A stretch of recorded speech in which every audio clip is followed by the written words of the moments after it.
ஹே, hello guys. இன்னைக்கு நாம கேட்க போற நாவல் ரஹ்மத் நிஷா அவர்கள் எழுதிய காதல் என்னை கேட்கவில்லை. கதைக்குள்ள போறதுக்கு முன்னாடி ஏஆர் ஆடியோ நாவல்ஸ் யூடியூப் சேனலை சப்ஸ்கிரைப் பண்ணி பக்கத்துல இருக்க பெல் ஐக்கானே ஆன்ல வச்சுக்கோங்க. அப்பதான் அவங்க போடக்கூடிய வீடியோஸ் உங்களுக்கு நோட்டிபிகேஷன் வந்து சேரும்.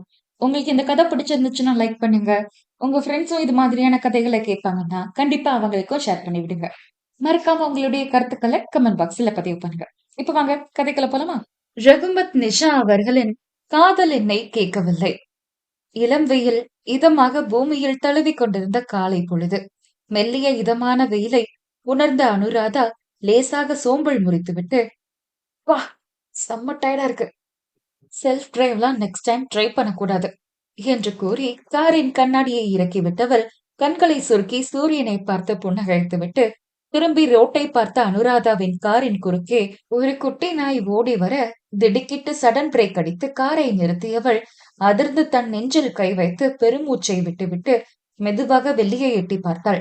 எதிரே ஓடி வந்த நாய்க்குட்டி கண்ணுக்கு தென்படாமல் போக, ஓ காட் என்று விட்டு அவசரமாக சீட் பெல்ட்டை கழட்டியவள் கார் கதவை திறந்து வெளியே சென்று பார்த்தாள்.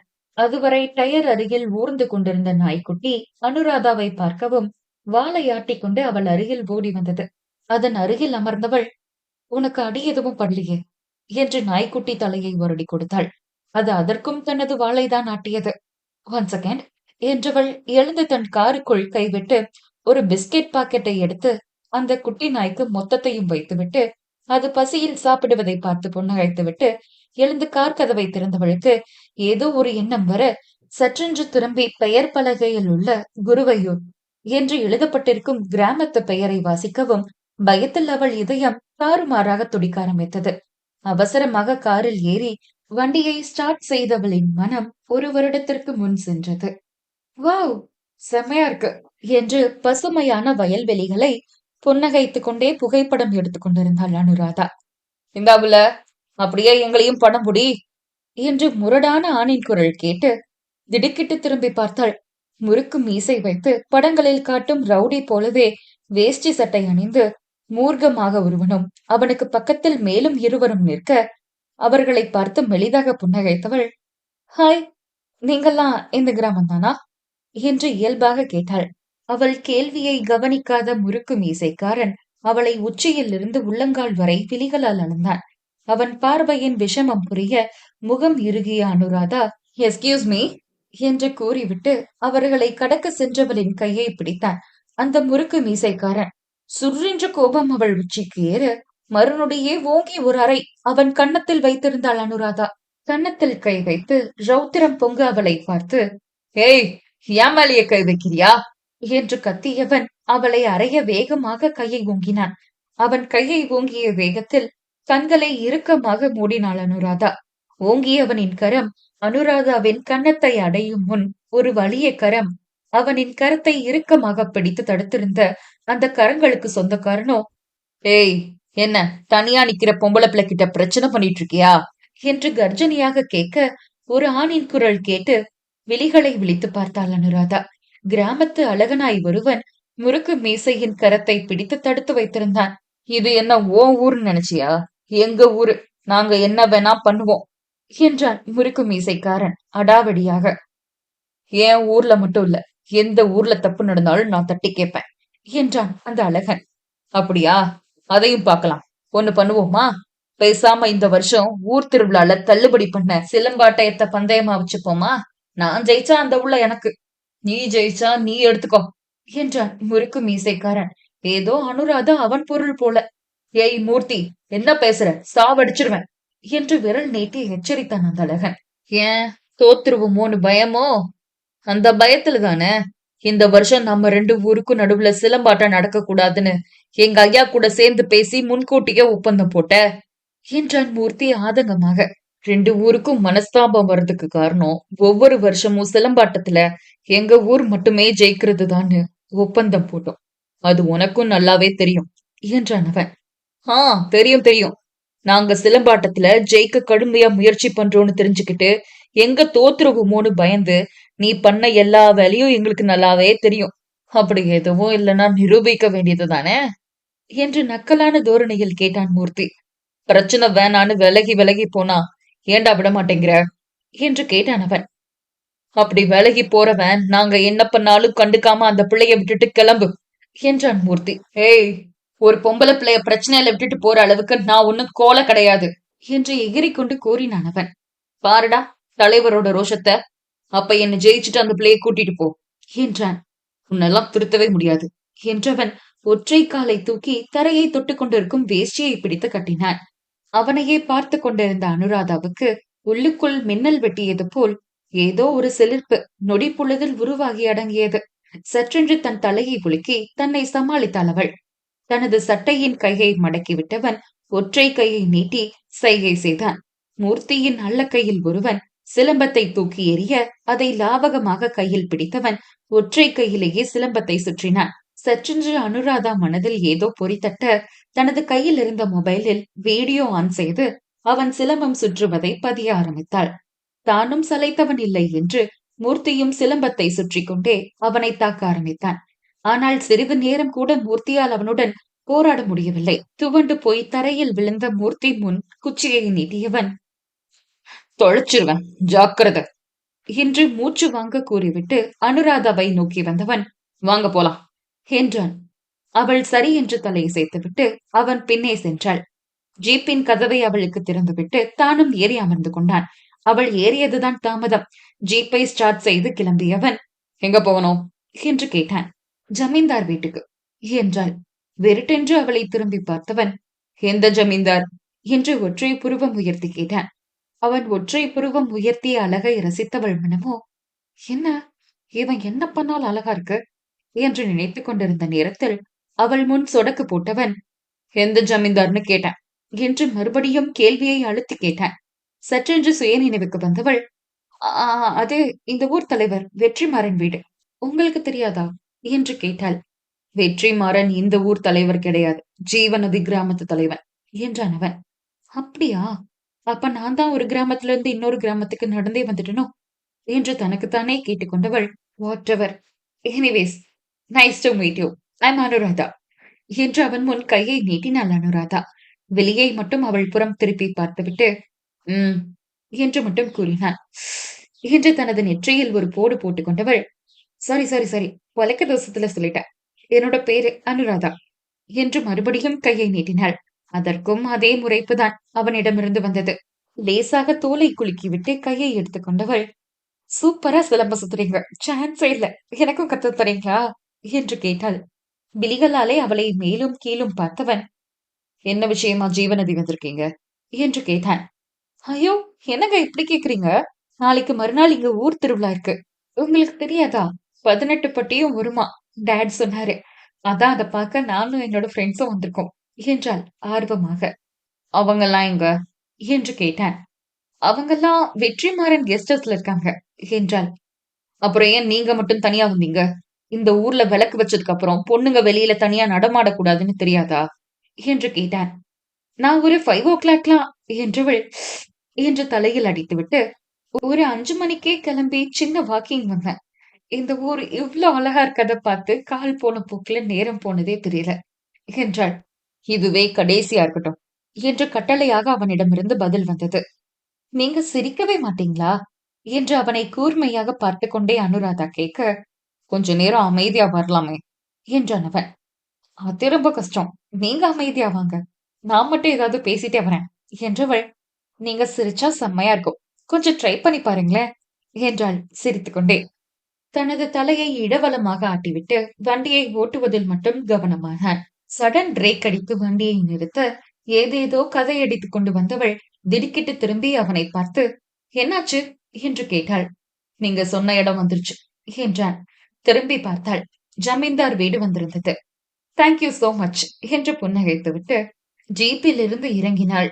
தன் புறம் ஜீப்பின் கதவை திறந்து கொண்டு அவன் இறங்கவும், நீங்க கிளம்புங்க சார், நான் போய்க்கிறேன் என்றாள் அனுராதா. இல்ல, எனக்கு உள்ள கொஞ்சம் வேலை இருக்கு என்றான் அவன். ஓ என்றவள், என்ன சார், வனஜா பாட்டி கையால காஃபி குடிக்க வரீங்களா, வாங்க வாங்க, பாட்டி போடுற காஃபி பா செம்மையா இருக்கும், பெரிய பெரிய காஃபி ஷாப்ல கூட நான் இவ்வளவு டேஸ்டான காஃபி குடிச்சதில்ல என்று அவனுடனே பேசிக்கொண்டு நடந்தவள் கையை உயர்த்தி, ஹலோ சுபானா என்று சற்று தொலைவில் வேலை செய்து கொண்டிருந்த சுப்பிரமணியை அழைத்தாள். அவள் அழைத்த சுப்பிரமணி திரும்பி அவளை பார்த்துவிட்டு அவள் பக்கத்தில் வருபவனை பார்க்கவும் தனது தோளில் கிடந்த துண்டை எடுத்து இடுப்பில் கட்டிக்கொண்டு குனிந்து, வாங்க சின்னையா என்றவர், பெரியம்மா, சின்னையா வந்துட்டாரு என்று குரல் கொடுத்து கொண்டே வீட்டை நோக்கி ஓடினார். சின்னையாவா என்று சற்று நின்றவள் திரும்பி அவனை பார்த்து, அப்படின்னா நீங்க என்று கேட்டாள். இப்பதான் வரியா வெற்றி என்று புன்னகை முகமாக கையில் ஆரத்தி தட்டுடன் வந்தார் வனஜா. ஐயோ அப்பத்தா, அடிக்கடி இப்படி பண்ணாதீங்கன்னு எத்தனை தடவை சொல்றது? நான் என்ன விருந்தாளியா? இல்ல வருஷம் கழிச்சு வீட்டுக்கு வரேனா? 2 நாள் டவுனுக்கு போயிட்டு வரேன். அதுக்கு போய் எதுக்கு ஆராத்தி என்றான். நீ சும்மா இரு, ஊரு கண்ணெல்லாம் உன் மேலதான் இருக்கும் என்றவர் அவனுக்கு ஆரத்தி சுற்ற சிலை போல் பார்த்து கொண்டு நின்றாள் அனுராதா. அவர் ஆரத்தி எடுத்து முடிக்கவும் விறுவிறுவென்று வீட்டிற்குள் சென்றான் வெற்றிமாறன். இவர்தான் வெற்றிமாறனா பாட்டி என்று ஆரத்தியை ஓரமாக கொட்டி கொண்டிருந்த வனஜாவிடம் கேட்டாள் அனுராதா. ஆமாம்மா, இவன் தான் என் பேரன் வெற்றிமாறன் என்றார் வனஜா. ஊர் தலைவர்னு சொன்னீங்க, உங்க பேரனை பார்த்தா கல்யாணம் கூட ஆகாத மாதிரி தெரியுது என்று சற்றே சந்தேகமும் ஆச்சரியமும் கலந்த குரலில் கேட்டாள். அனுபவசாலிக்கு கூட இல்லாத அறிவு என் பேரனுக்கு இருக்கு. அதான் என் பேரன் இந்த ஊருக்கு தலைவரா இருக்கான் என்றார். அப்பத்தா என்று வெற்றிமாறன் வீட்டிற்குள் இருந்து அழைக்கவும், இதோ வரண்டா பேராண்டி என்றவர், சாப்பாடு உங்களுக்கு கொடுத்து விட்டுட்டம்மா, சீக்கிரமாவே சாப்பிட்டுட்டு தூங்கு என்று விட்டு வீட்டிற்குள் சென்று விட்டார். இவ்ளோ யங் மேனை எப்படி ஊர் தலைவர் ஆக்குனாங்க என்று தனக்குத்தானே கேட்டுக்கொண்டவளை அவள் தோழி லேசாக விழுக்க சுய நினைவுக்கு வந்தாள். தன் நினைவுக்கு வந்தவள் காரின் வேகத்தை அதிகரித்து ஜமீன்தார் வீட்டை அடைந்து காரை நிறுத்தி கீழே இறங்கி டிராவல் பேக்கை எடுத்துக்கொண்டு கார் கதவை அடைத்தவளுக்கு சற்றென்று ஏதோ நினைவு வர தன் நெற்றியில் ஒரு அடி அடித்துவிட்டு மீண்டும் காரை திறந்து உள்ளே இருந்து திருமண பத்திரிகையை கையில் எடுத்துக்கொண்டு உள்ளே நுழைந்தாள். வாமா, எம்புட்டு நாளா சொன்ன பாத்து என்று புன்னகை முகமாக கேட்டார் சுப்பிரமணி. நல்லா இருக்கீங்களா சுப்பிரமணியனா என்று கேட்டாள் அனுராதா. நான் நல்லா இருக்கேம்மா, நீ எப்படி இருக்க? வீட்டுல இருக்க எல்லாரும் எப்படி இருக்காங்க என்று கேட்டார் சுப்பிரமணி. எல்லாரும் நல்லா இருக்காங்கண்ணா. அப்புறம் எங்க உங்க சின்னையாவ காணோம் என்று தனது பார்வையை இங்கும் அங்கும் சுழல விட்டுக் கொண்டே கேட்டாள். ஒரு பஞ்சாயத்து, அதான் சின்னையா காலையிலேயே கிளம்பிட்டாரு என்றார் சுப்பிரமணி. ஓ என்றவள், பாட்டி என்று கேட்டாள். பெரியம்மா சமையல் கட்டுல இருக்காங்க என்றார். சரிண்ணா, நான் போய் பாட்டிய பாத்துட்டு வரேன் என்று விறுவிறுவென்று சமையல் அறைக்குள் நுழைந்தாள். காலையில பாத்திரம் தேய்க்காம வேற என்ன வேலை பார்த்துட்டு இருந்த செல்லாத்தா என்று வேலை பார்க்கும் பெண்ணை கோபமாக கத்திக் கொண்டிருந்தார் வனஜா. பாட்டி என்று துள்ளல் குரலில் அனுராதா அழைத்ததுதான் தூரம். முகம் முழுவதும் புன்னகை பூசிக்கொண்டு திரும்பிய வனஜா, அடடா அனுராதா கண்ணே, வா வா, உனக்கு இப்பதான் இந்த ஊருக்கு வர வழி தெரிஞ்சதாக்கும் என்றார். ஐயோ நீங்க வேற ஏன் பாட்டி, இங்க வரேன்னு சொன்னாலே அப்பா ஒத்துக்க மாட்டேங்கிறார் என்றாள் அனுராதா சலிப்பாக. ஏவா, போன்றப்ப ஊர் தானே இது, அப்புறம் என்னவா என்று கேட்டார் வனஜா. அதெல்லாம் விடுங்க பாட்டி, ரொம்ப டயர்டா இருக்கு, உங்க கையால ஒரு கப் காஃபி கிடைக்குமா என்று கேட்டாள். இது நீ கேட்கணுமா கண்ணு என்றவர் காஃபி போட ஆயத்தமானார். சமையல் மேடையில் ஏறி அமர்ந்து கொண்டு அவருடன் மற்ற கதைகளை பேச ஆரம்பித்த அனுராதா காஃபியை குடித்து முடிக்கவும், பாட்டி ரொம்ப டயர்டா இருக்கு, கொஞ்ச நேரம் ரெஸ்ட் எடுக்கணும் என்றாள். அதுக்கு என்ன கண்ணு, மாடியில 3 ரூம் இருக்கு, நீ எதுல வேணும்னாலும் போய் தூங்கு, சாப்பாடு ரெடி ஆனதும் நான் வந்து எழுப்புறேன் என்றார் வனஜா. தான் கொண்டு வந்த டிராவல் பேக்கை எடுத்துக்கொண்டு மாடிக்கு சென்றாள் அனுராதா.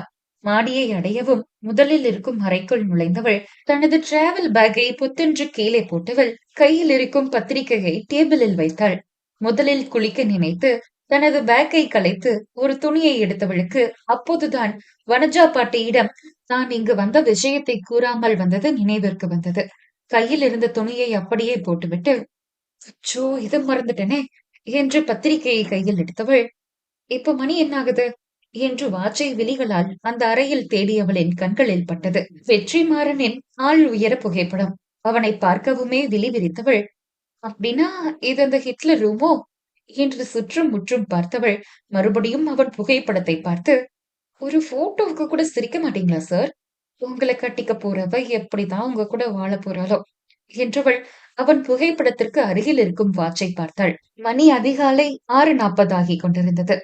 ஒரு 10 மணி வரைக்கும் ரெஸ்ட் எடுத்துட்டு குளிச்சுட்டு போய் பாட்டிய பார்ப்போம் என்று முடிவெடுத்தவள் தனது கையில் இருந்த பத்திரிகையை அருகில் இருக்கும் டேபிளில் வைத்தவளின் கண்களில் பட்டது. ஒரு டைரி. உள்ளே ஒரு பக்கத்தில் பேனாவை வைத்து மூடியிருக்க, பேனாவை பிடித்து மூடியிருந்த டைரியை திறந்தாள். உள்ளே நடுப்பக்கத்தில், உன்னை மறுமுறை சந்திப்பேனா? சந்தித்தாலும் மறக்க முடியாத என் உணர்வுகளை உன்னிடம் சொல்வேனா? இல்லை மறைத்து உன் வாழ்க்கையில் ஒரு வழிப்போக்கனாகவே கடப்பேனா? என்று எழுதியிருக்க, வாடா, சாருக்கு கவிதைலாம் எழுத வருமா? ஆள பார்த்தா அப்படி தெரியலையே என்றவள் டைரியின் சில பகுதிகளை முன்னால் திருப்பினாள். முதலில் அவளை அந்தி மாலை நேரத்தில் தான் நான் பார்த்தேன். அன்று அவள் மீது எந்த ஒரு உணர்வும் எனக்கு பெரிதாக தோன்றவில்லை. ஏன், அவளின் முகத்தை கூட நான் சரியாக பார்க்கவில்லை. 5 நாள் பழக்கத்தில் மனம் மொத்தமும் அவள் வசமடையும் என்று நினைத்து கூட பார்க்கவில்லை. என் மனதில் ஏற்பட்ட கிளர்ச்சி அவள் மனதிலும் ஏற்பட்டிருக்குமா? எப்போதாவது அவள் என்னை நினைத்தாவது பார்ப்பாளா என்று யோசிக்கும் அளவிற்கு ஆகிவிட்டேன். அவளை சென்று சந்தித்து மனதில் உள்ள காதலை அவளிடம் சொல்ல அரை நாள் பொழுதாகாது. ஆனால் காதல் என்னை கேட்கவில்லை. நான் சென்று அவளிடம் கேட்டால் அது காதல் இல்லாமல் போய்விடுமோ என்ற உணர்வு. அதற்காகவே அவளுக்காக காத்திருக்கிறேன். என்னை தேடி அவளே வருவாள். என்னைப் போல் அவள் மனம் காதல் கொண்டதை சொல்வாள். அந்த நொடி அவள் விழிகளை நேராக பார்த்து என் காதலை சொல்ல வேண்டும் என்று எதிர்பார்த்தே இன்னும் என் இதயம் துடித்துக் கொண்டிருக்கிறது என்று அவனின் முத்து முத்தான கையெழுத்தால் எழுதியிருக்க, வா, அந்த ஹிட்லருக்குள்ள இப்படி ஒரு லவ்வா? எனக்கே அந்த பொண்ணை நினைச்சா லைட்டா பொறாமையா தான் இருக்கு. யாருடா அந்த ஹிட்லர் ஹார்ட்ட திருடின அந்த கள்ளி என்று ஆர்வமாக டைரியை திருப்பி வேறு ஏதாவது எழுதியிருக்கிறதா என ஆர்வமாக தேட ஆரம்பித்தாள். மற்ற விஷயங்களை கூட கடகடவென வாசித்துக் கொண்டே வந்தவளுக்கு கிடைத்தது அவள் தேடிக்கொண்டிருந்த பகுதி. அப்பத்தா, அப்பத்தா என்ற வெற்றிமாறனின் அழைப்பில் வேகமாக வீட்டிற்குள் நுழைந்த வனஜா, ஏண்டா பேராண்டி, என்னாச்சு? ஏன் இப்படி கத்திக்கிட்டு இருக்க என்று கேட்டார். அந்த பொண்ணு சொல்றதெல்லாம் உண்மைதானா? அந்த பொண்ணு, அந்த பொண்ணோட ஃப்ரெண்ட்ஸுங்க எல்லாரும் நம்ம கெஸ்ட் ஹவுஸ்ல தான் தங்கியிருக்காங்களா என்று கேட்டான். அனுராதா கண்ண கேக்குறியா என்று கேட்டார் வனஜா. என்றான். ஆமாய்யா, காலையில தோட்டத்துக்கு போயிட்டு காலார நடந்து வந்துட்டு இருந்தேன். திடீர்னு மயக்கம் வந்துருச்சு. அனுராதாவும் அவ கூட இருந்த ஃப்ரெண்டுங்களும் தான் என்னைய பத்திரமா வீட்டுக்கு கூட்டிட்டு வந்து சேர்த்தாங்க என்று அவர் சொல்லிக் கொண்டிருக்கும் போதே, அப்பத்தா, என்ன சொல்றீங்க? என்னாச்சு? ஏன் திடீர்னு மயக்கம் வந்துருச்சு? உடம்ப கவனிக்கிறீங்களா இல்லையா? நீங்களா தனியா? அதுவும் நடந்து எதுக்கு போறீங்க? வீட்டுலதான் கார் இருக்குல்ல, அதுல போக வேண்டியதானே? உங்களுக்கு ஒண்ணும் இல்லல்ல, வாங்க வந்து முதல்ல உட்காருங்க என்றான் வெற்றிமாறன் சற்று பதற்றமாக. ஐயோ, அதெல்லாம் ஒண்ணும் இல்லடா, லேசா மயக்கம், அவ்வளவுதான். வீட்டுக்கு கூட்டிட்டு வந்த பிள்ளைங்க புதுசா இருக்காங்கன்னு விசாரிச்சேன். அப்பதான் தெரியுது அது அனுராதா கண்ணுன்னு. நம்ம பிரதாப் இருக்கான்ல, அவனோட பொண்ணு என்றார் வனஜா. பிரதாப்பா? யாரு என்று புருவம் நெறித்து கேட்டான் வெற்றிமாறன். நீ சின்ன வயசுல பாத்திருப்ப. அவன் தான் அப்பவே ஊரை காலி பண்ணிட்டு போயிட்டானே, அப்புறம் எப்படி உனக்கு தெரியும்? ஒன்ற தாத்தாவோட ஒண்ணு விட்ட தங்கச்சி பையன். அவனோட பொண்ணுதான் அனுராதா. சொல்ல போனா உனக்கு முறை பொண்ணுடா பேராண்டி. சரி, ஒண்ணு மண்ணு ஆயிட்டோம். திருவிழா பார்க்க வந்த பிள்ளைங்கள எப்படி வெளியில தங்க சொல்றது? அதான் ஒரு 5 நாளைக்கு நமக்கு பின்னாடி இருக்க வீட்டுல தங்க சொல்லிருக்கேன் என்றார். சரி, எது எப்படியோ கிளம்புற வரைக்கும் பிரச்சனை இல்லாம தங்குனா போதும் என்று விட்டு சென்று சாப்பிட அமர்ந்தான். இரவு விடுபட்ட கணக்கு வழக்கை பார்த்து முடித்துவிட்டு நோட்டை மூடி வைத்து தனது படுக்கையை வெற்றிமாறன் சரி செய்து கொண்டிருந்த நேரம் வீட்டில் கைத்தட்டி கும்பலாக பாட்டு பாடும் சத்தம் கேட்டு திடுக்கிட்டு நிமிர்ந்தவன் தனது அறையில் இருக்கும் ஜன்னல் வழியே பின் வீட்டை பார்த்தான். மின்விளக்கு எரிந்து கொண்டிருந்தது. வேகமாக தனது அறையில் இருந்து வெளியேறி வந்தவன் வனஜா அறைக்கு சென்று பார்த்தான். அவரோ மாத்திரையை விழுங்கிவிட்டு அசந்து உறங்கிக் கொண்டிருந்தார். என்று தலையை இடவலமாக ஆட்டியவன் விறுவிறுவென்று பின் வீட்டிற்கு சென்றான். கதவு திறந்தே இருந்தது. வாசலில் நின்று உள்ளே எட்டி பார்த்தான். 2 பெண்கள், அவர்களுக்கு பக்கத்தில் 3 ஆண்கள் வட்டமாக சேரில் அமர்ந்து கைத்தட்டி ஒரே பாடலை ஒரு சேர பாடிக்கொண்டிருந்தார்கள். டக் டக் என்று கதவை தட்டினான் வெற்றிமாறன். அனைவரும் ஒரு சேர திரும்பி வாசலை பார்க்கவும், இதென்ன பட்டணம் நினைச்சீங்களா? நடு ராத்திரில கும்மாளம் கொட்டுறதுக்கு. இது கிராமம். இந்த நேரத்துல இங்க எல்லாரும் தூங்க மட்டும்தான் செய்வாங்க. இங்க இருக்கிற வரைக்கும் அமைதியா இருக்க முடியும்னா இருங்க, முடியாதுன்னா தாராளமா கிளம்பி போலாம் என்று விட்டு வெடுவெடுவென பேசிவிட்டு சென்று விட, ஐவரின் முகமும் வெளிரி போய்விட்டது. அமைதியாக தங்கள் இடத்திற்கு சென்று படுத்துக் கொண்டார்கள். மறுநாள் காலையில் தனது நட்பு வட்டாரங்களுடன் வெற்றிமாறன் தோட்டத்திற்கு சென்று பழங்களை பறித்துக் கொண்டிருந்த அனுராதா, "ஹே, இந்த பழம் நல்லா இருக்கு" என்று கையில் இருக்கும் கொய்யா பழத்தை ஒரு கடி கடித்துக் கொண்டே கூறிக்கொண்டு நின்று கொண்டிருந்தவள் சற்று தொலைவில் ஆங்கிலத்தில் பேசும் சத்தம் கேட்டு திரும்பி பார்த்தாள். அயன் செய்த டிப்டாப் உடை அணிந்து பார்ப்பதற்கு ஆபீசர் போல ஒருவன் ஏதோ ஆங்கிலத்தில் கேள்வி கேட்க ஆங்கிலத்திலேயே பதில் கொடுத்து கொண்டிருந்த வெற்றிமாறனை பார்த்து விழிவிரித்தவள் அங்கு வேலை பார்க்கும் ஒருவரை, "அண்ணா, இங்க கொஞ்சம் வாங்க" என்று அழைத்து, "உங்க ஐயா படிச்சிருக்காரா?" என்று வெற்றிமாறனை சுட்டிக்காட்டி கேட்டாள். "என்னம்மா இப்படி கேட்டீங்க? இந்த ஊர்லயே பட்டணத்துக்கு போய் பெரிய பெரிய படிப்பெல்லாம் படிச்சுட்டு வந்தது எங்க ஐயாதான். இந்த ஊர் செழிச்சு பசுமையா இருக்க எங்க ஐயா படிச்ச படிப்புதான் காரணம். இந்த ஊர்க்காரவங்க மட்டும் இல்ல, பக்கத்து ஊர் ஆளுக கூட வந்து எங்க ஐயா கிட்ட கேட்டுதான் விவசாயம் பண்ணுவாங்க. மண்ண பத்தி அம்புட்டு படிச்சிருக்காரு எங்க ஐயா" என்று அவர் பெருமையாக சொல்ல, "ம்" என்று கேட்டவள் வெற்றிமாறன் ஆங்கிலத்தில் பேசிக் கொண்டிருப்பதை பார்த்துவிட்டு, "ஹலோ மாறன் சார்" என்று கத்திக்கொண்டே அவனை நோக்கி ஓடி வந்தாள். சத்தம் கேட்டு திரும்பி பார்த்தான் வெற்றிமாறன். அவனை நோக்கி ஓடி வந்தவளின் காலில் ஒரு கல் குத்தி, "ஐயோ அம்மா" என்று கத்திக்கொண்டே பொத்தென்று தரையில் விழுந்ததில் அவள் கையில் வைத்து சாப்பிட்டுக் கொண்டிருந்த கொய்யாப்பழம் உருண்டோடியது. விழுந்த கோபத்தில் வெற்றிமாறனை நிமிர்ந்து பார்த்தாள். அவன் சில அடி பக்கத்தில் தான் நின்று கொண்டிருந்தான். அவன் நினைத்திருந்தால் அவள் கீழே விழாமல் பிடித்திருக்கலாம். அதை உணர்ந்தவள் விரற்றென்று எழுந்தாள். காலில் நல்ல அடி போலும். "ஆ" என்று முகம் சுருங்கி காலை பிடித்தவள் லேசாக தாங்கி தாங்கி அவனிடம் நடந்து வந்து, "ஏன் சார், கீழே விழ போறனே, பிடிக்க மாட்டீங்களா? பார்த்துட்டு சும்மா நிக்கிறீங்க" என்று சற்று கோபமாகவே கேட்டாள். "ஓடி வர நீங்க கவனமா பார்த்து வர முடியாதா?" என்று பதிலுக்கு கேட்டான். ஆவென்று அவனை அதிசயமாக பார்த்தவள், "சரி, நான் தான் கவனம் இல்லாம வந்துட்டேன். ஒரு மனிதாபிமான அடிப்படையிலாவது பிடிக்க மாட்டீங்களா?" என்று கேட்டாள். என்று சலித்துக் கொண்டவன், "எதுக்கு இப்ப என்ன கூப்பிட்ட?" என்று கேட்டான். அவனை ஏற இறங்க பார்த்துவிட்டு, "அது நாளைக்கு திருவிழாக்கு நீங்க போகும்போது எங்களையும் கூட்டிட்டு போங்கன்னு சொல்ல கூப்பிட்டோம்" என்றாள். "ம்" என்று சம்மதம் கூறியவன், "ஆனா இப்படி டவுசர் சட்டை எல்லாம் போட்டு திருவிழாக்கு வரக்கூடாது. நீயும் உன்னோட ஃப்ரெண்ட்ஸும் பாரம்பரியமா வரதா இருந்தா கூட்டிட்டு போறேன்" என்றான். "ஹலோ, இது ஒன்னும் டவுசர் சட்டை இல்ல.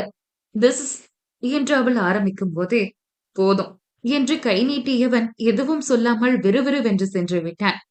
"ம்" என்று தனது கழுத்தை நொடித்துக் கொண்டு அவளும் நடையை கட்டினாள். "பாட்டி, பாட்டி" என்று அழைத்துக் கொண்டு வீட்டிற்குள் நுழைந்தாள் அனுராதா. "என்ன கண்ணு, இந்நேரத்துல வீட்டுக்கு வந்திருக்க?" என்று கேட்டார் வனஜா.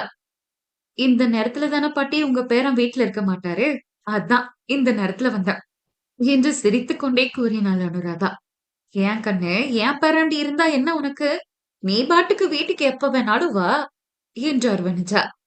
"உங்களுக்கு என்ன பாட்டி சொல்லுவீங்க, உங்க பேரன் கிட்ட மாட்டிக்கிறது நான் தானே. சரி, அதை விடுங்க பாட்டி. எனக்கு ஒரு நல்ல சேலையா ஒரு சேலை வேணும் பாட்டி. உங்ககிட்ட இருக்கா?" என்று அனுராதா கேட்க, "அதுக்கு என்ன கண்ணு, உனக்கு இல்லாததா?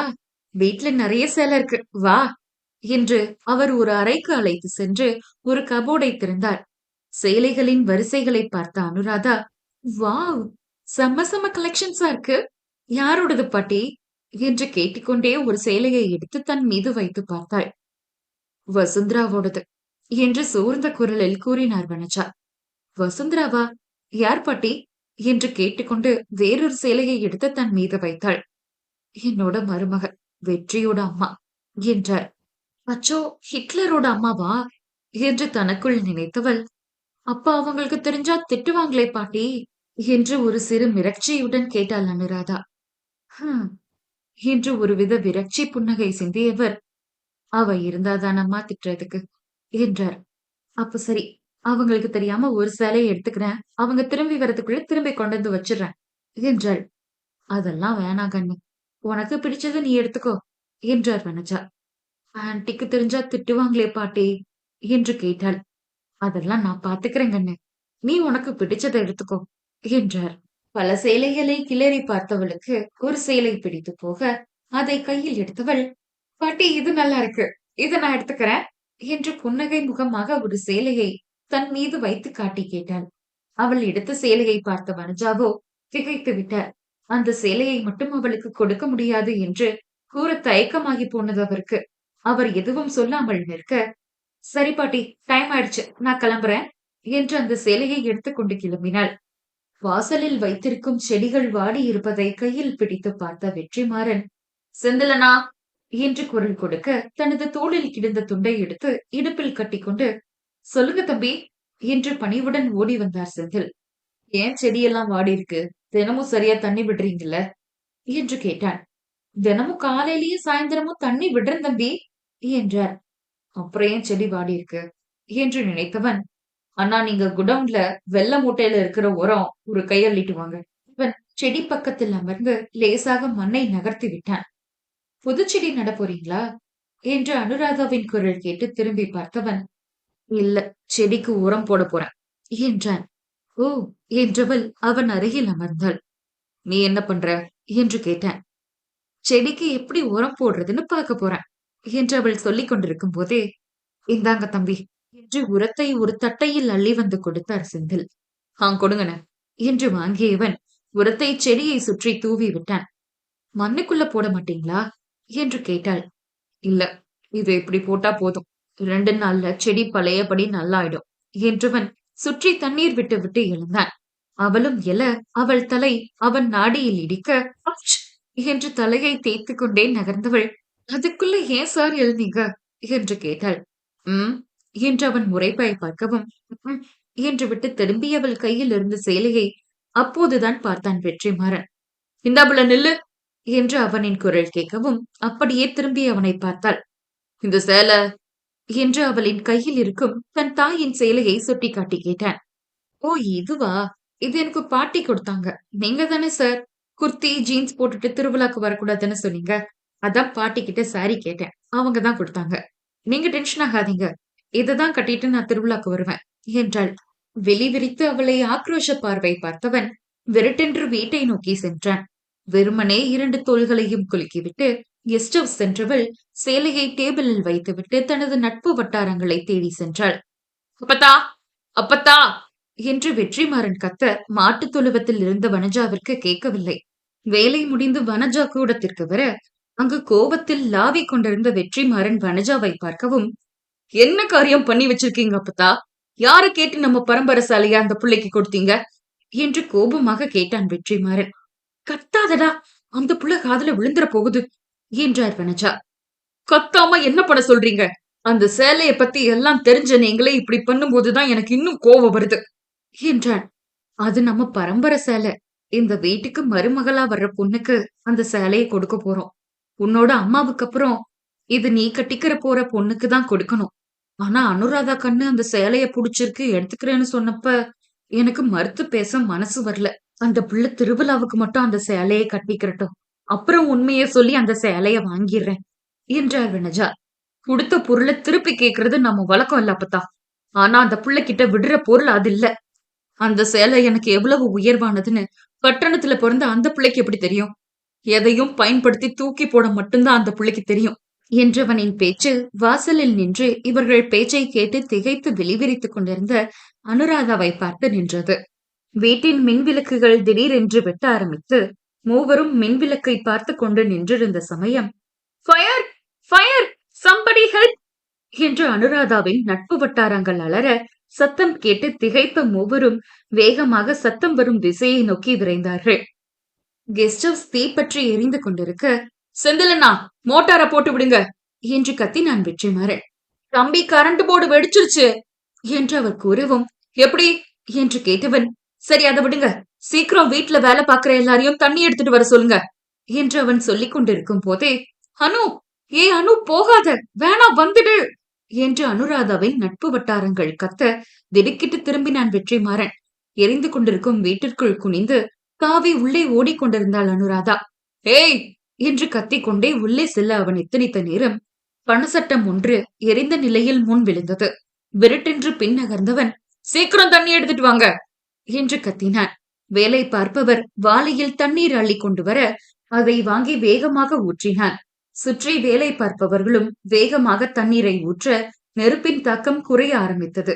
வேகமாக உள்ளே செல்ல எத்தனித்தவன் முன்னால் மூச்சு வாங்க இருமிக் கொண்டே ஓடி வந்தாள் அனுராதா. எதிரே வெற்றிமாறனை பார்க்கவும் மூச்சு வாங்கிக் கொண்டே புன்னகைத்தாள்.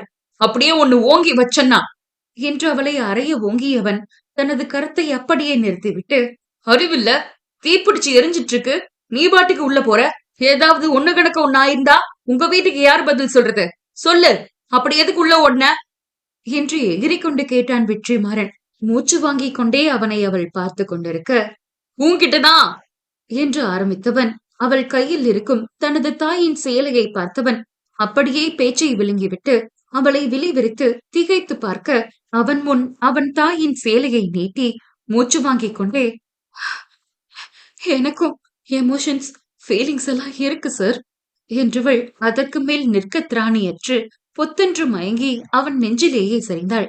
ஹேய் என்று அவளை பதறிக்கொண்டு பிடித்தவனுக்கு உள்ளுக்குள் உதறியது. இதுவரை தன் பாட்டி தாயை தவிர எந்த பெண்ணின் அருகிலும் நிற்காதவன் கைகள் மொத்தமாக நடுங்க அவளை அவசரமாக தாங்கி பிடித்தான். ஏய் அனு என்று அவளின் நட்பு வட்டாரமும் ஓடி வர அனுராதாவை கையில் ஏந்தி வீட்டிற்குள் சென்ற வெற்றிமாறன் அவளை ஒரு இருக்கையில் படுக்க வைத்துவிட்டு, செந்திலனா என்று கத்தினான். சொல்லுங்க தம்பி என்று செந்தில் ஓடி வரவும், நம்ம வைத்தியரை கூட்டிட்டு வாங்க என்று கட்டளையிட்டான். வைத்தியர் வந்து அவளை பரிசோதித்துவிட்டு தீக்காயத்திற்கு மருந்திட்டு விட்டு சென்றார்.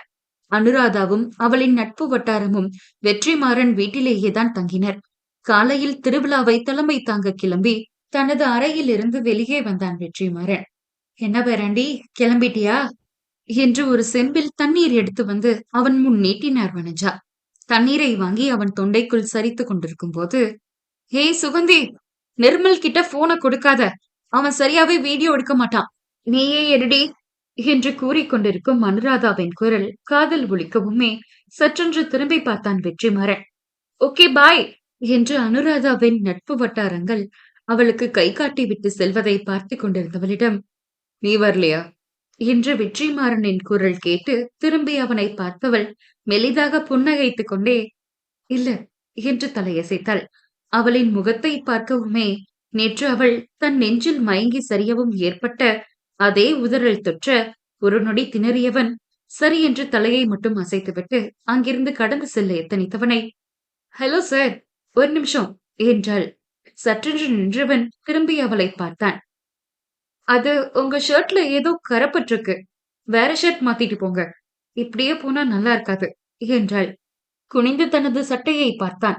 ஏதோ கரைதான் போலிருந்தது. என்றவன் விரட்டென்று தனது அறைக்குள் சென்று விட்டான். சட்டை பட்டனை கலட்டி கொண்டே தன்னை அவள் நுணுக்கமாக கவனித்ததை நினைத்தவனுக்கு இதழ்களில் புன்னகை தானாக அரும்பியது. அடடே, என்ன புண்ணியம் பண்ணனோ தெரியலையே, இன்னைக்கு என் பேராண்டி முகத்துல சிரிப்ப பாக்குற பாக்கியம் எனக்கு கிடைச்சிருக்கு என்று வனஜாவின் சத்தம் கேட்டு தனது இடதுபுறம் திரும்பி பார்த்தவன், பாட்டி, என்ன பாட்டி இதெல்லாம், என்னைக்கும் இல்லாம இன்னைக்கு என்ன புதுசா இருக்கு என்று தனது சட்டையில் இருக்கும் கரையை சுட்டி காட்டி முகத்தை இறுக்கமாக்க முயற்சித்துக் கொண்டே கேட்டான். நானும் அததான் கேக்குறேன், என்னைக்கும் இல்லாம இன்னைக்கு என் பேராண்டி முகத்துல சிரிப்பு பலமா இருக்கே என்று சிரித்துக் கொண்டே கேட்டார் வனஜா. நான் என்ன கேக்குறேன், நீங்க என்ன சொல்றீங்க என்று விட்டு வேறு சட்டையை எடுத்து அணிந்து கொண்டு கிளம்பி சென்றான். 3 நாட்கள் திருவிழா இனிதே நிறைவேறியது. அனுராதாவின் தீக்காயமும் நாட்டு மருந்து உதவியுடன் நன்கு ஆறியது. மறுநாள் காலையில் தோட்டத்திற்கு சென்ற வெற்றிமாறன் அங்கு சிறு கூட்டமாக நின்று பழங்களை பறித்துக் கொண்டிருக்கும் அனுராதாவின் நட்பு வட்டாரங்களை கண்டவனின் விழிகள் வேகமாக அனுராதாவை தான் தேடியது. கூட்டத்தில் அனுராதா தென்படாமல் போக அவளின் நட்பு வட்டாரத்தை நோக்கி சென்றவன் அவர்கள் அருகில் சென்று நின்று தனது தொண்டையை சரி செய்தான். நால்வருமே திரும்பி வெற்றிமாறனை பார்க்க, என்ன காலையிலே இந்த பக்கம் என்று கேட்டான். தோப்புல பழம் பறிக்க வந்தோம் ப்ரோ என்று நட்பு வட்டாரத்தில் உள்ள ஒரு ஆண் கூறவும், ஓ என்றவன், நீங்க மட்டும்தான் வந்தீங்களா என்று கேட்டான். ஏன் ப்ரோ, என்னாச்சு என்று அனுராதாவின் தோழி சுகந்தி கேட்கவும், இல்ல ஆள் குறையுதே, அதான் கேக்குறேன் என்றான் வெற்றிமாறன். ஆள் குறைதா? தங்களை சுற்றி பார்த்த சீராக்கோ, அனுவ கேக்குறீங்களா? அனு இங்க இருக்க மாட்டா, இங்க எங்கேயாவது பூச்செடியை பார்த்திருப்பா, அங்கேயேதான் நின்றுட்டு இருப்பா என்றான். ஓ என்று கேட்டவன், சரி, நீங்க உங்க வேலையை பாருங்க என்று விட்டு பூச்செடி இருக்கும் இடத்தை நோக்கி நகர்ந்தவனின் கால்கள் எதிரே கண்ட காட்சியில் அப்படியே நின்றது. இதழ்கள் ஒருவித மந்தகாச புன்னகையை தத்தெடுத்துக் கொண்டது. தனது இடையில் 2 கையையும் ஊன்றி உயரத்தில் இருக்கும் ஒரு மரத்தை பார்த்துக் கொண்டிருந்தவள், "ஏய் ஹலோ! எங்களுக்காக தானே இவ்ளோ பூ பூத்த. அப்புறம் ஏன் அத உயரத்துல வச்சிருக்க?" என்று மரத்துடன் சண்டையிட்டுக் கொண்டிருந்தவள், தன்னை சுற்றி இங்கும் அங்கும் தரையில் எதையோ தேடியவளின் கண்களில் 2 செங்கல் பட, அதை எடுத்து ஒன்றன் மீது ஒன்றாக அடுக்கி வைத்துவிட்டு, அதன் மீது ஏறி பூவை எடுக்க முயற்சித்தவள் சற்றென்று தடுமாறி, "ஆ!" என்று பின்னால் விழுந்தவளை அப்படியே தாங்கி பிடித்தான் வெற்றிமாறன். தன்னை தாங்கி பிடித்தவனை விழிவிரித்து பார்த்தாள் அனுராதா. அவள் விழிகளை அவன் ஊடுருவி பார்க்க, அவளுள் ஏதோ ஒரு உணர்வு தோன்ற, வெறுட்டென்று அவனிடம் இருந்து விலகியவள் சற்றென்று தடுமாற, "ஏய் பாத்து பாத்து!" என்று அவளை பிடித்து நிலையாக நிறுத்தினான் வெற்றிமாறன். "1 செகண்ட்" என்று தனது கையை கிள்ளி பார்த்தவள், "ஆ!" என்று கிள்ளிய இடத்தை தேய்த்து விட்டாள். "என்ன பண்ற?" என்று புருவம் நெறித்து கேட்டான் வெற்றிமாறன். "இல்ல சார், நான் கீழ விழ போறத பார்த்துட்டு என்ன தாங்கி பிடிச்சீங்களே, அதான் கனவு கினவு கண்டுட்டு இருக்க நானும் செக் பண்ணேன்" என்றாள். "அப்ப அடுத்த தடவை விட்டுறேன்" என்றான் வெற்றிமாறன். "ஐயோ, நான் அப்படி சொல்லல" என்று பதறிக்கொண்ட அவள் கூறவும், சற்றென்று சிரிப்பு வந்துவிட்டது வெற்றிமாறனுக்கு. இதழ் பிரிக்காமல் லேசாக குலுங்கி சிரிக்கும் வெற்றிமாறனை பார்த்தவள், "நல்லா இருக்கு" என்றாள். "என்ன?" என்று கேட்டான் அவன். "உங்க ஸ்மைல்" என்று அவள் சைகை செய்து கொண்டே கூற, முகத்தை திருப்பியவன், "உன்னை பார்த்தாவே கண்ட்ரோல் பண்ண முடியாம சிரிப்பு வருது. நான் என்ன பண்ணுவேன்?" என்று அவன் புலம்பிக் கொண்டிருக்கும் போது, "ஹலோ" என்று முகம் சரித்து அவன் பக்கம் சென்று கேட்டாள் அவள். புன்னகையை வலுக்கட்டாயமாக கட்டுப்படுத்தியவன், அது அது ஆம், இந்த பூதானே வேணும்னு கேட்ட" என்று சற்று முன் பறிக்க முயற்சித்துக் கொண்டிருந்த பூவை ஒரே எட்டில் பற்றி பிடித்து பறித்து அவள் முன் நீட்டினான். "தேங்க்யூ" என்று பூவை வாங்கி தன் தலையில் வைத்த அனுராதா திரும்பி, "ம், நல்லா இருக்கா?" என்று கேட்டாள். லூசாக பின்னிய தலைமுடியில் காதருகே வைக்கப்பட்ட வெள்ளை செம்பருத்தி அவளுக்கு எடுப்பாக இருந்தது. "ம்" என்று புன்னகை முகமாக கூறினான் வெற்றிமாறன். தனது மொபைலை எடுத்து "ஸ்மைல் ப்ளீஸ்" என்று கூறிவிட்டு அவனை ஒட்டி நின்று செல்ஃபி எடுத்துக் கொண்டவள், "நைஸ் பிக்சர்" என்று அதை அவனிடம் காட்டிக் கொண்டிருக்கும் போது, "ஏய் அனு, இங்க இருக்கியா? உன்னை எங்கெல்லாம் தேடுறது? கிளம்புற ஐடியா இருக்கா இல்லையா?" என்று கேட்டுக்கொண்டே சுகந்தி வர, அவளுடனே நட்பு வட்டாரங்களும் வந்தார்கள். "அச்சச்சோ, நான் அதை மறந்தே போயிட்டனே" என்றாள் அனுராதா. "என்னாச்சு? எங்க போகணும்?" என்று கேட்டான் வெற்றிமாறன். வெற்றிமாறன் புறம் திரும்பி, "சார், நீங்க இப்ப கொஞ்சம் ஃப்ரீயா இருக்கீங்களா? ஒரு சின்ன ஹெல்ப் பண்ண முடியுமா?" என்று கேட்டாள் அனுராதா. "நீ இத கேட்கணுமா? என்னன்னு சொல்லு" என்று கேட்டான் வெற்றிமாறன். "நாங்க எல்லாரும் ரயில்வே ஸ்டேஷன் வரைக்கும் போகணும். உங்க ஜீப்ல எங்களை டிராப் பண்ண முடியுமா?" என்று கேட்டாள். "எங்க போறீங்க?" என்று கேட்டான் வெற்றிமாறன். "நாங்க வந்த வேலை முடிஞ்சதில்ல ப்ரோ, அதான் ஊருக்கு கிளம்புறோம்" என்றாள் சுகந்தி. இவ்வளவு நேரமும் இருந்த மொத்த சந்தோஷமும் வழிந்து விட்டது. சற்று அதிர்ச்சியாகவே திரும்பி அனுராதாவை பார்த்தான் வெற்றிமாறன். "உங்களுக்கு வேலை இருந்தா வேணாம் சார்" என்றாள் அனுராதா. "இல்ல, அதெல்லாம் ஒண்ணும் இல்ல. நீங்க வாங்க போலாம்" என்று அவர்களை அழைத்துக் கொண்டு சென்றான். ஜீப்பின் பின் இருக்கையில் அனுராதாவின் நட்பு வட்டாரங்கள் அமர்ந்து கொள்ள, அவன் அருகே ஏறி அமர்ந்த அனுராதா அவனை பார்த்து லேசாக புன்னகைத்தாள். அவனால் பொய்யாக கூட புன்னகைக்க முடியவில்லை. வண்டியை ஸ்டார்ட் செய்து கிளம்பினான். வண்டியில் அனுராதா, அவளின் நட்பு வட்டாரங்கள் ஏதேதோ சந்தோஷமாக பேசிக்கொண்டே வர, அதெல்லாம் அவன் கவனத்தில் விழவில்லை. நொடிக்கு ஒரு முறை தனது கடைவெளி பார்வையால் அனுராதாவை தான் பார்த்து கொண்டு வந்தான். ரயில்வே ஸ்டேஷன் வந்தடையவும், "தேங்க்ஸ் சார்" என்றாள் அனுராதா. "தேங்க்யூ ப்ரோ" என்று நட்பு வட்டாரங்கள் கூறிவிட்டு இறங்கிக் கொள்ள, தனது பையை எடுத்துக்கொண்டு திரும்பிய அனுராதாவை, "ராதா" என்று முதலாக அவள் பெயரை சொல்லி அழைத்தான் வெற்றிமாறன். விரட்டென்று திரும்பி பார்த்த அனுராதா, "கூப்பிட்டீங்களா?" என்று கேட்டாள். "ம்" என்றான். "என்ன?" என்று கேட்டாள். ஏதோ அவளிடம் சொல்ல முயற்சித்தவனுக்கு தொண்டைக்குள் வார்த்தைகள் சிக்கிக் கொண்டது.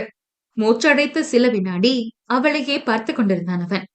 "என்ன சார், சொல்லுங்க" என்று கேட்டாள். அவனுக்கோ தொண்டையை தாண்டி வார்த்தைகள் வர மறுக்க, "ஒன்னும் இல்ல" என்று தலையை மட்டும் மறுப்பாக அசைத்தான். "ஓ" என்றவள், "ஆனா எனக்கு உங்ககிட்ட ஒன்னு சொல்லணும்" என்றாள். என்னவென்று சற்று ஆச்சரியத்துடன் கேட்டான் அவன். "நான் நெக்ஸ்ட் டைம் வந்தேன்னா என்னை இப்ப கூப்பிட்டீங்கல்ல, ராதான்னு, அப்படியே கூப்பிடுங்க, நல்லா இருக்கு" என்று புன்னகைத்தாள். ஹே அனு என்று தொலைவில் இருந்து அவன் நண்பன் அழைக்கவும், இதோ வரேன் என்றவள் பாய் சார் என்று புன்னகைத்து கையசைத்து விட்டு நடந்தாள். அவள் கண்ணில் இருந்து மறையும் வரை அவளை தனது விழிகளில் நிரப்பிக் கொண்டு அங்கிருந்து கிளம்பினான் வெற்றிமாறன். ராதாவை எவ்வளவு காதலிக்கிறேன் என்பதை அவள் தன்னை விட்டு சென்ற போதுதான் புரிந்து கொண்டேன் என்று அவன் எழுதி வைத்திருக்க படித்த அனுராதாவின் விழி விரிந்தது. இது இந்த ஹிட்லர் லவ் பண்றது என்னையா என்று அதிர்ந்து இருக்கையில் இருந்து எழுந்தவள் இங்கும் அங்கும் சிதறி கிடக்கும் பொருட்களை பார்த்தவள் வேக வேகமாக தனது பேக்கை எடுத்து கட்டிலில் வைத்துவிட்டு தான் சிதறி போட்ட துணிகளை ஒவ்வொன்றாக அவசர அவசரமாக தேடி அதில் அடைத்தவள் பேக்கை எடுத்துக்கொண்டு திரும்பும் போது அவனின் ஆள் உயர புகைப்படத்தை பார்த்து விட்டாள். அவ்வளவுதான். அப்படியே திகைத்து நின்றவளின் கையிலிருந்து டிராவல் பேக் நழுவி கீழே விழுந்தது. அவன் புகைப்படத்தை பார்த்து விழிவிரித்தவள், என்ன சார், வீட்டுக்கு வந்து விருந்தாளிய லவ் பண்றீங்க என்று கேட்டுக்கொண்டே இரு கைகளையும் கட்டிக்கொண்டு அவன் புகைப்படத்தை நெருங்கி, உங்களுக்கு என்ன பிடிச்சிருந்தா எனக்கும் உங்களை பிடிக்குமா என்ன என்று அவள் அவன் புகைப்படத்தை பார்த்து கேட்கவும், ஏன் நீ மாறன சைட் அடிக்கலையாக்கும் என்று அவள் மனம் அவளையே வாரியது. அதுவும் இதுவும் எப்படி ஒன்னாகும்? ஹேண்ட்ஸமா இருந்தா கொஞ்சம் சைட் அடிக்க தான் தோணும். சைட்டு தானே அடிச்சேன், நான் என்ன லவ்வா பண்ணேன் என்று அவள் கேட்கவும், அப்புறம் மேடம், ஊர் கடந்து நைட் ஃபுல்லா செல்ஃப் டிரைவ் பண்ணி பத்திரிக்கையை தூக்கிட்டு வந்ததுக்கு என்ன அர்த்தமா என்று கேட்டது. அது வீட்டுல விசேஷம், 2 குடும்பமும் சொந்தக்காரங்களாச்சே, ரொம்ப வருஷமா பாத்துக்காம இருக்காங்களே, சந்திச்சுக்கட்டுமேன்னு நல்ல எண்ணத்துலதான் பத்திரிக்கையை கொண்டு வந்தேன் என்றாள். நீ சொல்ற பொய்ய ஊர் நம்பலாம், நான் நம்ப மாட்டேன். அவள் மனமே அவளிடம் வம்பிழுத்துக் கொண்டிருக்க அதையே சமாளிக்க முடியாமல் திணறிக் கொண்டிருந்தாள் அனுராதா. காலை 10 மணி அளவில் ஒரு செம்பு நீரை வாளியில் இருந்து அள்ளி கை காலை அலம்பிவிட்டு செருப்பை வாசலில் கழட்டிவிட்டு வீட்டிற்குள் நுழைந்த வெற்றிமாறன் வேகமாக தனது அறைக்குள் சென்று அறையில் எதையும் கவனிக்காமல் கபோர்டை திறந்து சில பத்திரங்களை பார்த்துவிட்டு கையில் எடுத்துக்கொண்டு திரும்பியவனின் விழிகள் எதிரே கண்ட காட்சியில் திடுக்கிட்டு விரிந்தது. கையில் இருந்த பத்திரங்கள் நழுவி கீழே விழுந்தது. அவனது கட்டிலில் படுத்து உறங்கிக் கொண்டிருக்கும் அனுராதாவை கண்டதும் திகைத்தவன் ஒரு நொடி தான் கண்டு கொண்டிருப்பது கனவு என்று தலையை உலுக்கிவிட்டு திகைத்து இமை அசைக்காமல் அவளை பார்த்து கொண்டே மெதுவாக அவள் அருகில் சென்று அவளை நன்கு உற்று பார்த்தான். அவனால் அவனது விழிகளையே நம்ப முடியவில்லை. அவள் எப்படி தனது அறையில் திடீரென்று வந்தாள் என்று புரியாமல் விழித்தவன், என்னடா அது, பைத்தியம் கீத்தம் பிடிச்சிருச்சா என்று தன்னைத்தானே கேட்டுக்கொண்டவனுக்கு சற்றென்று ஒரு யோசனை வர தனது ஒரு விரலால் அவளது மூக்கை தொட்டு பார்த்தான். அவனின் விரல்களால் அவளது ஸ்பரிசத்தை உணர முடிந்ததை உணர்ந்தவனுக்கு இன்னும் பிரமிப்பாகி போக குனிந்த அவளது முகத்தை ஆராய்ச்சியாக பார்த்தவன் அவளின் மூக்கை கிள்ளினான். விழிகளை லேசாக சுருக்கி இமைத்திருந்தவளின் விழிகள் அவளையே பிரமிப்பாய் பார்த்து கொண்டிருக்கும் வெற்றிமாறனின் விழியை கண்டு நன்கு விரிந்தது. அவள் விழித்திருக்கவும் திடுக்கிட்டு 2 அடி பின்னால் சென்றவன் கால்கள் அங்கு இருந்த ஒரு டிராவில் இடித்து அதன் மேல் இருந்த பத்திரிகை மொத்தமும் தரையில் விழுந்தது. ஐயோ மாறா, பாத்து பாத்து என்றாள் அனுராதா. ஏதோ மாய உலகில் நிற்பது போல் நின்று கொண்டிருந்தவனுக்கு அவள் தன்னை எவ்வாறு அழைத்தாள் என்பதில் கவனம் செல்லவில்லை. நீயா, நீ எப்படிங்க என்று மிரட்சியாகவே கேட்டான் வெற்றிமாறன். நானேதான் சார் என்று கிளிக்கி சிரித்தவள், ஏன் வேற யாரையாவது எதிர்பார்த்தீங்களா என்ன என்று கேட்டாள். நீ நீ எப்ப இங்க வந்த, இந்த ரூம்ல என்ன பண்ற என்று கேட்டான். செம்ம ரூம் சார், எனக்கு இந்த ரூம் ரொம்ப பிடிச்சிருக்கு, இங்கே இருந்தரலாம் போல இருக்கு என்று சில்லாகித்து கூறினாள் அனுராதா. அவனுக்கு உள்ளுக்குள் சிலிர்த்தது. அப்புறம் சார் என்று கட்டிலில் இருந்து இறங்கியவள் சற்றென்று தடுமாற, ஏ பாத்து என்று அவளை பிடித்து நிறுத்தினான். இருவரின் விழிகளும் மோதிக்கொள்ள தடுமாறிய வெற்றிமாறன் சற்றென்று தன் பார்வையை மாற்றி கீழே பார்த்தவன் கண்களில் பட்டது அந்த திருமண பத்திரிகை.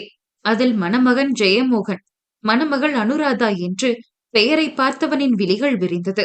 இந்த கல்யாண பத்திரிகை என்று பத்திரிகையை சுட்டிக்காட்டி கேட்டான். என்னோடதுதான், உங்களை கல்யாணத்துக்கு இன்வைட் பண்ணதான் இங்க வந்தேன். ஆனா இனிதான் இங்க நிறைய வேலை இருக்கு என்றாள் அனுராதா பூடகமாக. ஓ என்றவனுக்கு முகம் இறுகி போனது. வா என்றவனுக்கு தொண்டை அடைக்க தொண்டையை சரி செய்து கொண்டவன், வாழ்த்துக்கள் என்றான். நீங்க வாழ்த்து சொல்றதா இருந்தா கல்யாணத்துக்கு வந்து சொல்லுங்க என்றாள். ம், பாப்போம் என்று விட்டு நகர சென்றவன் முன் ஓடி வந்து வழி மறைத்து, ஹலோ ஹலோ, என்ன சார் நீங்க? நீங்க பாப்போன்னு சொல்றீங்க? கண்டிப்பா கல்யாணத்துக்கு வாங்க. நான் உங்களை எதிர்பார்ப்பேன் என்றாள் சிரித்துக் கொண்டே. அதான் பாப்போன்னு சொல்லிட்டேன்ல என்று விட்டு விலகி செல்ல போனவனிடம், ஹே மாறா என்று அழைத்துக் கொண்டே மறுபடியும் அவனின் வழியை மறைத்தாள். இப்ப எதுக்கு என்னோட பேரை சொல்லி கூப்பிடுற என்று சற்று கோபமாகவே கேட்டான். சும்மா ஜாலியா இருக்குல்ல என்று கைகட்டி புன்னகைத்துக் கொண்டே கூறினாள். என்றவன் நகல போக கை நீட்டி வழி மறைத்தாள். எனக்கு நிறைய வேலை இருக்கு, வழிய விடு என்றான். ஒரே ஒரு டைம் ராதான்னு கூப்பிடுங்க, வழி விடுறேன் என்றாள். ஏய், என்ன விளையாட்டு இது என்று சீறினான். அப்பா இப்படிதான் மாறா, வழிய மறப்பேன் என்றாள். என்றவன் ராதா என்று சற்று கடுப்பாக கூற, இன்னும் கொஞ்சம் அன்பா கூப்பிடலாமே மாறா என்றாள் கெஞ்சல் பாதி கொஞ்சல் பாதி கலந்து. நீ ரொம்ப பண்ற ராதா. உம் இது ரொம்ப டெரரா இருக்கு. அப்படியே உள்ளுக்குள்ள இருக்கிற ஃபீலிங்ஸ் எல்லாம் ஒன்னா திரட்டி அன்பா மென்மையா கூப்பிடுங்க, விடுறேன் என்றாள். ஏகத்திற்கும் கடுப்பானவனுக்கு தன் கோபத்தை அவள் மீது துளியும் காட்ட முடியவில்லை. மூச்சை உள்ளிழுத்துவிட்டு தன்னை ஆசுவாசப்படுத்தியவன், இங்க பாரு ராதா என்று மென்மையாக அவன் கூறிக்கொண்டிருக்கும் போதே இடையில் ஐ லவ் யூ என்றாள் அவனின் விழி பார்த்து. சற்றென்று ஒரு நொடி அதிர்ந்து உறைந்தவனுக்கு அந்த நொடி பொழுதில் எப்படி தன் உணர்வுகளை வெளிப்படுத்த வேண்டும் என்று கூட தெரியவில்லை. சற்றென்று தன் பார்வையை மாற்றி 2 அடி பின்னால் நகர்ந்து சென்றவனுக்கு முழுதாக ஒரு நிமிடம் தன்னை சமாளித்துக் கொள்ளவே தேவைப்பட்டது. தன் முகத்தை அழுந்த துடைத்து பெருமூச்சை வெளியிட்டவன் நேராக அவளை பார்த்து, அறிவில்ல, வீட்ல உனக்கு கல்யாண ஏற்பாடு பண்ணிருக்காங்க, பத்திரிக்கை கொடுக்க வந்த இடத்துல இப்படி விளையாண்டுட்டு இருக்க என்றான் சற்று கோபமாகவே. எது, எனக்கு வீட்ல கல்யாணம் ஏற்பாடு பண்ணிருக்காங்களா? அதுக்கு நான் பத்திரிக்கை கொடுக்க வந்தனா? இது எப்ப என்று மனதிற்குள் அதிர்ந்தவளின் மூளையில் அப்போதுதான் பத்திரிகையில் இருக்கும் மணப்பெண் மணமகனின் பெயர் நினைவுக்கு வர, ஓ, என்னோட பாட்டி பேரும் அனுராதா தானே. நான் என்னோட தாத்தா பாட்டி 60ஆம் கல்யாணத்துக்கு இன்வைட் பண்ண வந்தா சார் எனக்கு கல்யாணம் நினைச்சு பேசுறாரோ. இத வச்சு மடக்குவோம் என்று தன் மனதில் பேசிக் கொண்டிருந்தவள் முன் சொடக்கு போட்டான் வெற்றிமாறன். சற்றென்று சுயநினைவிற்கு வந்து அவனை பார்த்தாள். அவள் முன் தங்கள் பாரம்பரிய சேலையை நீட்டியவன், உன்னோட கல்யாண பரிசு என்றான். அலுமுகமாக வைத்துக் கொண்டு, ஐயோ மாறா, அதையே சொல்லாதீங்க. என்ன எங்க வீட்டுல கட்டாயப்படுத்தி கல்யாணம் பண்ணி வைக்கிறாங்க. ஆனா நான் உங்களை தான் லவ் பண்றேன். உங்களை தான் கல்யாணம் செஞ்சுக்குவேன். நீங்க என்ன பண்ணுவீங்க ஏது பண்ணுவீங்கன்னு எனக்கு தெரியாது. என் அப்பா கிட்ட பேசி என்ன கல்யாணம் பண்ணிக்கோங்க என்று நிறுத்தியவள், ஐயோ, இந்த நேரம் பார்த்து சினிமா டைலாக் ஞாபகம் வர மாட்டேங்குதே என்று யோசித்தவள், ஆ, வந்துருச்சு என்றாள். என்ன என்று கேட்டான் மாறன். அது அது ஆ, நீங்க கட்டினாதான் அது எனக்கு தாலி, இல்லனா அது எனக்கு தூக்கு கயிறு என்று உண்மை போலவே கூறிவிட்டு வாயில் கை வைத்து அழுது கொண்டே அந்த அறையில் இருந்து ஓட திரும்பியவள் எதிரே நின்ற வனஜாவை பார்த்து இன்னும் அலுபாவனை செய்துவிட்டு அங்கிருந்து ஓடிவிட்டாள். வனஜாவும் வெற்றிமாறனும் மொழி மறந்து ஒருவரை ஒருவர் பார்த்து கொள்ள விரட்டென்று அங்கிருந்து நகர்ந்தான் வெற்றிமாறன். பேராண்டி என்று அவன் பின்னேயே வனஜாவும் சென்று விட்டார். மாலை நேரத்தில் வெற்றிமாறன் அறைக்கு சென்ற அனுராதா அங்கு சிதறி கிடக்கும் பத்திரிகைகளை எடுத்துக்கொண்டு வனஜாவிடம் சென்றாள். அவரிடம் மட்டும் உண்மையை சொல்லிவிட்டு எப்படியாவது வெற்றிமாறனை தன் அப்பாவிடம் வந்து பேச சொல்லுமாறு கூறினாள். வெற்றி வசுந்தரா வயித்துல இருக்கும் போதே என் மகன், அதான் வெற்றியோட அப்பா சிவலிங்கம் இறந்துட்டான். வசுந்தரா தான் அவனை வளர்த்து ஆளாக்குனான். அவளும் போனதுக்கு அப்புறம் அவன் சிரிக்கவே மறந்து வாழ்ந்துட்டு இருந்தான். நீ வீட்டுக்கு வந்துட்டு போனதுக்கு அப்புறம் தான் அவன் சிரிக்கவே ஆரம்பிச்சிருக்கான். நீ கூடிய சீக்கிரம் அவனை கல்யாணம் பண்ணி இந்த வீட்டுக்கு வரணும் கண்ணு என்றார். அதெல்லாம் கண்டிப்பா நடக்கும் பாட்டி.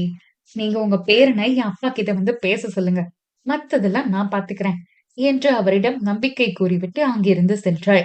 திருமண ஏற்பாடு கோலாகலமாக நடந்து கொண்டிருந்த அந்த பிரம்மாண்ட திருமண மண்டபத்தின் முன் வெற்றிமாறனின் கார் வந்து நின்றது. அதிலிருந்து இறங்கிய வெற்றிமாறனை பார்த்த சுகந்தியின் விழி விரிந்து, ஐயோ, வெற்றிமாறன் ப்ரோ சரியா கல்யாணத்தனிக்கு வந்துட்டாரே, இன்னைக்கு அனு நல்லா வசமா மாட்டிக்கிட்டா என்றவள் அப்படியே திரும்பி திருமண மண்டபத்திற்குள் நுழைந்தவள் இங்கும் அங்கும் அனுராதாவை தேடினாள். புது துணி உடுத்தி துள்ளல் நடையுடன் வந்து கொண்டிருந்த அனுராதாவை பார்த்தவள் வேகமாக ஓடி சென்று அவள் கையை பற்றி இழுத்து வந்தாள். ஏய், என்ன பண்ற? எதுக்கு இப்ப என்ன இப்படி இழுத்துட்டு வர என்று கேட்டுக்கொண்டே வந்தவளிடம், அங்க பாரு என்றாள் சுகந்தி. அங்க என்ன என்று புருவம் சுருக்கி பார்த்தவளின் விழி விரிந்து, ஐயோ ஹிட்லர் என்றாள். உம், ஆமா, சும்மா இல்லாம ஜீவநதி போய் வண்டி வண்டியா பொய் சொல்லிட்டு வந்தல்ல, அதுக்கு பலனா என்ன நடக்க போகுதுன்னு பாரு என்றாள் சுகந்தி. நான் ஒண்ணும் பொய் சொல்லலையே, அது நான் மாறன லவ் பண்றது உண்மைதான் என்றாள். நான் அத பொய்ன்னு சொல்லல. பாட்டியோட 60ஆம் கல்யாணத்த உன்னோட கல்யாணம்னு அள்ளி விட்டு வந்தல்ல, அத சொன்னேன் என்று இருவரும் பேசிக் கொண்டிருக்கும் போதே ஒருவரிடம் விசாரித்துக் கொண்டிருந்த வெற்றிமாறன் மண்டபத்தை நோக்கி வந்தான். ஐயோ, இந்த பக்கம்தான் வராரு என்று இருவரும் ஓடி சென்று ஒளிந்து கொண்டார்கள். வெற்றிமாறன் முன்னேறி செல்ல அவன் பின்னேயே சற்று மறைவாகவே சென்றார்கள். எதிரே வந்த ஒரு ஆடவரை நிறுத்திய வெற்றிமாறன், இங்க மாப்பிள்ள ரூம் எந்த பக்கம் இருக்கு என்று கேட்டான். ஐயோ போச்சு, மாட்டோம் என்று நினைத்தவள், ஆரா என்று அழைக்க வாயை திறந்த நேரம், அனு, கீழே போய் இந்த தட்டை கொடுத்துட்டு வாமா என்று ஒருவர் அவள் கையில் பழத்தட்டை கொடுத்து விட்டு சென்றார். இந்த ஆன்டிக்கு வேற வேலை இல்ல. ஏ சுகு, இத போய் கொடுத்துட்டு வாடி என்று அவள் கையில் திணித்தாள். அஸ்கு புஸ்கு, நடக்கிறத நேர்ல பார்த்து சந்தோஷப்பட்டாதான் நைட் எனக்கு தூக்கமே வரும் என்று மறுத்துவிட்டாள் சுகந்தி. இப்ப மட்டும் நீ இத போய் கொடுத்துட்டு வரல, ஜெகதீஷ்கே என்ன பொண்ணு கேட்டாங்கல்ல, நான் ஓகே சொல்லிடுவேன் என்றாள் விஷமமாக. திடுக்கிட்ட பார்வை அனுராதாவை பார்த்த சுகந்தி, கூடு தட்ட என்று வெடிக்கென்று தட்டை வாங்கிக் கொண்டு சென்று விட்டாள். வேறென்ன செய்வாள்? ஜெகதீஷ் சுகந்தியுடைய கிரஷ் ஆகிற்றே, அதான் உடனே ஓடிவிட்டாள். சுகந்தியிடம் பேசிவிட்டு திரும்பி பார்த்தாள் அனுராதா. வெற்றிமாறனை காணவில்லை. ஐயோ, அதுக்குள்ள எங்க போயிட்டார் என்று ஓட்டமும் நடையுமாக எதிரே வருபவர்களிடம் வம்பு சிரிப்பு சிரித்துவிட்டு மணமகன் அறையை வந்தடைந்தாள். கதவு பூட்டி இருக்க மெதுவாக கதவு பக்கத்தில் சென்று கதவு பிடியில் கை வைத்து திறக்க போன நேரம் கதவு பட்டென்று திறந்து கொண்டது. திடுக்கிட்டு நிமிர்ந்து பார்த்தாள்.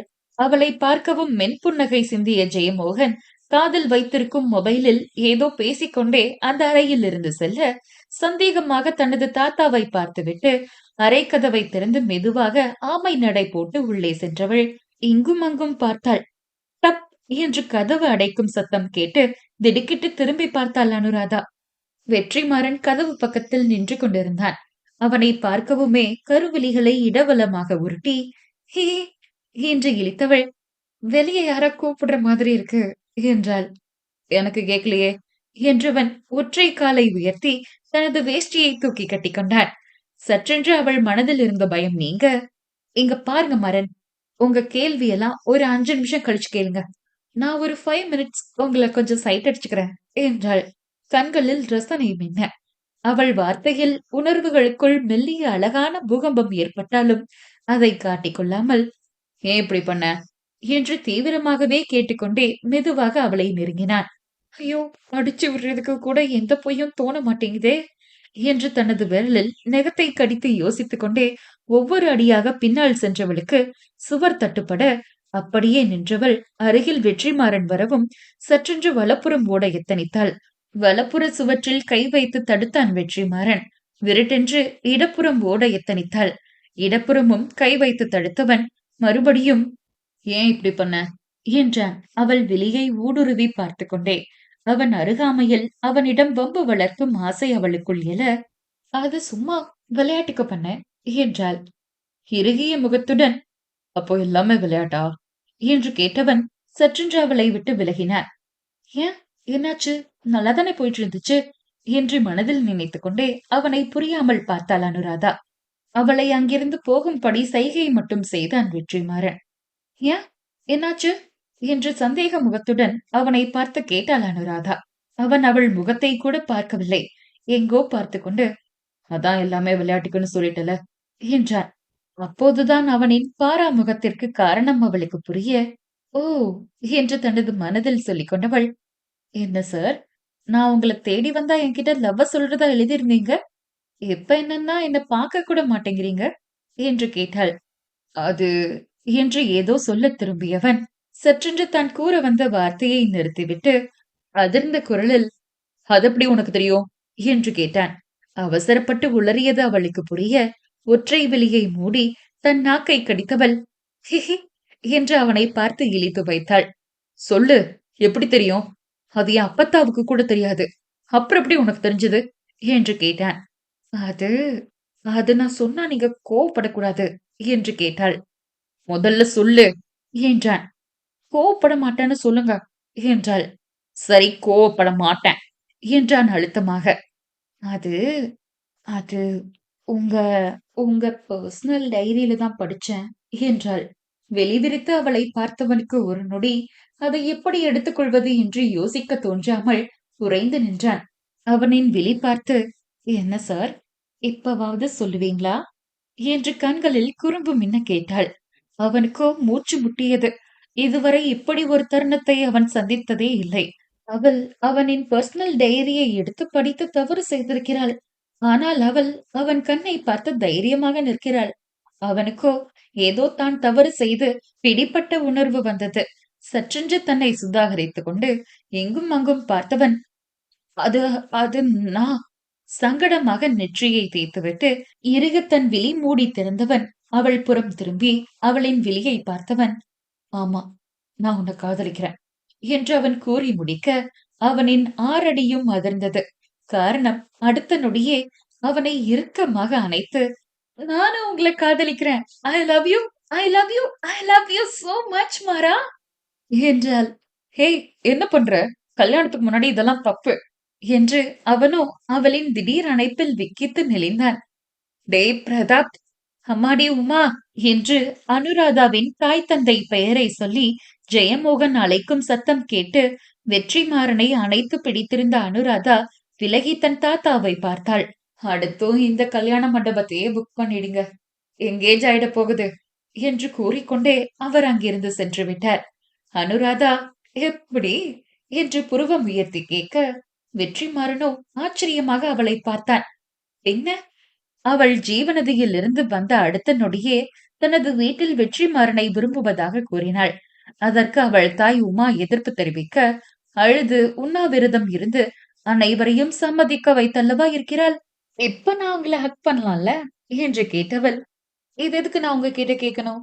எனக்கு இல்லாத உரிமையா என்று கேட்டுக்கொண்டே அவனை அணைத்துக் கொள்ள, அதுவும் உண்மைதான் என்று அவளை அணைத்துக் கொண்டான் அவளவன்.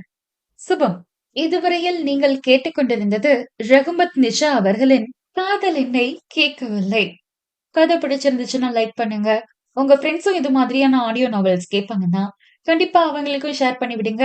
ஏஆர் ஆடியோ நாவல்ஸ் யூடியூப் சேனலை சப்ஸ்கிரைப் பண்ணி பக்கத்துல இருக்க பெல் ஐக்கானே ஆன்ல வச்சுக்கோங்க. அப்பதான் அடுத்தடுத்து அவங்க போடக்கூடிய வீடியோஸ் டான்னு நோட்டிபிகேஷனா உங்களை வந்து சேரும். உங்களுடைய கருத்துக்களை மறக்காம கமெண்ட் பாக்ஸ்ல தெரிவிங்க. மீண்டும் வேறொரு பதிவில் உங்களை வந்து சந்திக்கும் வரை உங்களிடமிருந்து விடை பெற்றுக் கொள்வது நான் ஆர்ஜே பாவ்னி.